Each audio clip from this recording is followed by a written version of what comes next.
कबीरदास जी का जीवन परिचय। यह जीवन परिचय हम भारत दर्शन हिंदी साहित्यिक पत्रिका के माध्यम से पढ़ रहे हैं। कबीर हिंदी साहित्य के महिमा मंडित व्यक्तित्व है। कबीर के जन्म के संबंध में अनेक किंवदंतियां हैं। कुछ लोगों के अनुसार वे रामानंद स्वामी के आशीर्वाद से काशी की एक विधवा ब्राह्मणी के गर्भ से पैदा हुए थे, जिसको भूल से रामानंद जी ने पुत्रवती होने का आशीर्वाद दे दिया था।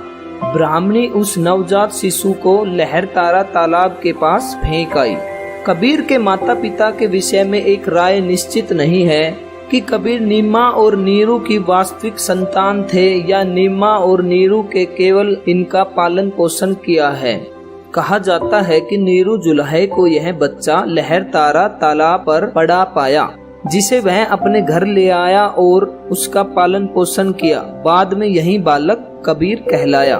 कबीर ने स्वयं को जुल्हे के रूप में प्रस्तुत किया है।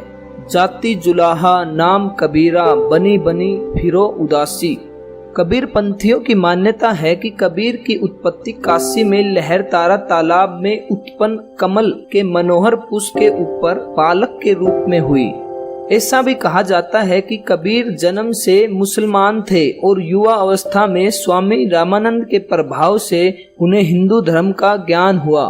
एक दिन कबीर पंचगंगा घाट की सीढ़ियों पर गिर पड़े थे। रामानंद जी उसी समय गंगा स्नान करने के लिए सीढ़ियों से उतर रहे थे कि उनका पैर कबीर के शरीर पर पड़ गया। उनके मुख से तत्काल राम राम शब्द निकल पड़ा। उसी राम को कबीर ने दीक्षा मंत्र मान लिया और रामानंद जी को अपना गुरु स्वीकार कर लिया। कबीर के ही शब्दों में हम काशी में प्रकट भये हैं, रामानंद चेताए से ज्ञात होता है कि कबीर ने हिंदू मुसलमान का भेद मिटाकर हिंदू भक्तों और मुसलमान फकीरों का सत्संग किया और दोनों की अच्छी बातों को आत्मसात कर लिया।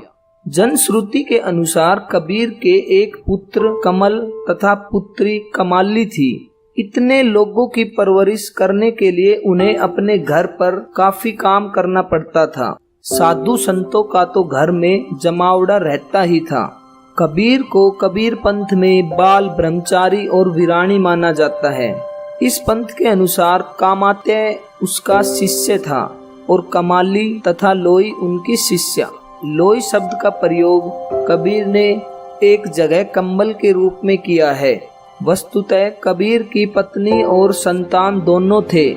एक जगह लोई को पुकार कर कबीर कहते हैं, कहत कबीर सुनहु रे लोई, हरि बिन राखन हार न कोई। कबीर पढ़े लिखे नहीं थे। उन्होंने इस पर एक जगह बताया है, मसी कागज छुओ नहीं, कलम गही नहीं हाथ। उन्होंने स्वयं ग्रंथ नहीं लिखे, मुंह से बाखे और उनके शिष्यों ने उसे लिख लिया। आपके समस्त विचारों में राम नाम की महिमा प्रतिध्वनित होती है। वे एक ही ईश्वर को मानते थे और कर्म कांड के घोर विरोधी थे।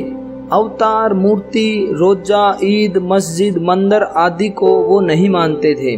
कबीर के नाम से मिले ग्रंथों की संख्या भिन्न भिन्न लेखों के अनुसार भिन्न भिन्न है। H.H. विल्सन के अनुसार कबीर के नाम पर 8 ग्रंथ है। कबीर की वाणी का संग्रह बिज्जक के नाम से प्रसिद्ध है। इसके 3 भाग है, रैमिनी, शब्द और सारवी। यह पंजाबी, राजस्थानी, खड़ी बोली, अवधी, पूर्वी, ब्रज भाषा आदि कई भाषाओं की खिचड़ी है। कबीर परमात्मा को मित्र, माता, पिता और पति के रूप में देखते हैं। यही तो मनुष्य के सर्वाधिक निकट रहते हैं। वे कभी कहते हैं हरि मोर पीऊ, मैं राम की बहुरिया, तो कभी कहते हैं हरि जन्नी, मैं बालक तोरा। उस समय हिंदू जनता पर मुस्लिम आतंक का कहर छाया हुआ था।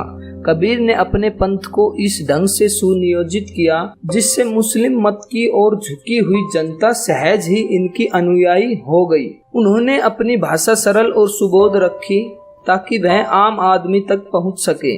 इससे दोनों संप्रदायों के परस्पर मिलन में सुविधा हुई। इनके पंथ मुसलमान संस्कृति और गौ भक्षण के विरोधी थे। कबीर को शांति में जीवन प्रिय था और वे अहिंसा, सत्य, सदाचार आदि गुणों के प्रशंसक थे। अपनी सरलता, साधु स्वभाव तथा संत प्रवृत्ति के कारण आज विदेशों में भी उनका आदर हो रहा है। कबीर का पूरा जीवन काशी में ही गुजरा, लेकिन वह मरने के समय मगहर चले गए थे। वह न चाहकर भी मगहर गए थे। वृद्धावस्था में यश और कीर्ति की मार ने उन्हें बहुत कष्ट दिया। उसी हालत में उन्होंने बनारस छोड़ा और आत्मनिरीक्षण तथा आत्म परीक्षण करने के लिए देश के विभिन्न भागों की यात्राएं की। कबीर मगहर जाकर दुखी थे।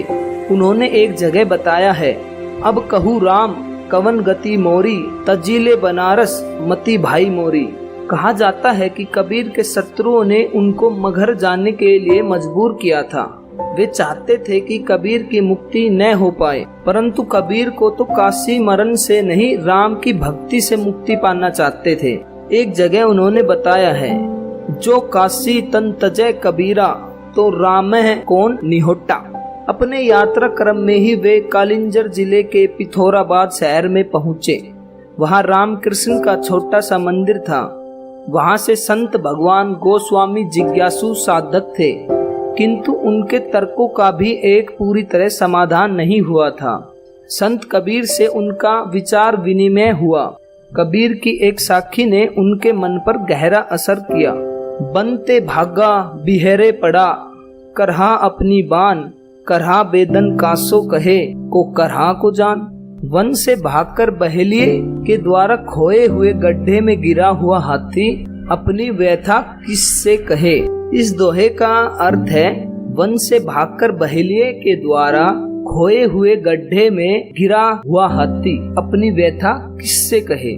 सारांश यह है कि धर्म की जिज्ञासा से प्रेरित होकर भगवान गोसाई अपना घर छोड़कर बाहर तो निकल आए और हरिव्यासी संप्रदाय के गड्ढे में गिरकर अकेले निर्वासित होकर ऐसी स्थिति में पड़ चुके हैं। कबीर आडंबरों के विरोधी थे। मूर्ति पूजा को लक्ष्य करती उनकी एक साखी है, पाहन पूजे हरि मिले तो मैं पूजू पहाड़, ताथो ते चक्की भली जिससे पीसी खाए संसार। 119 वर्ष की अवस्था में मगहर में कबीर का देहांत हो गया। कबीरदास जी का व्यक्तित्व संत कवियों में अद्वितीय है। हिंदी साहित्य के इतने वर्षों पुराने इतिहास में गोस्वामी तुलसीदास के अतिरिक्त इतना प्रभावशाली व्यक्तित्व किसी कवि का नहीं है।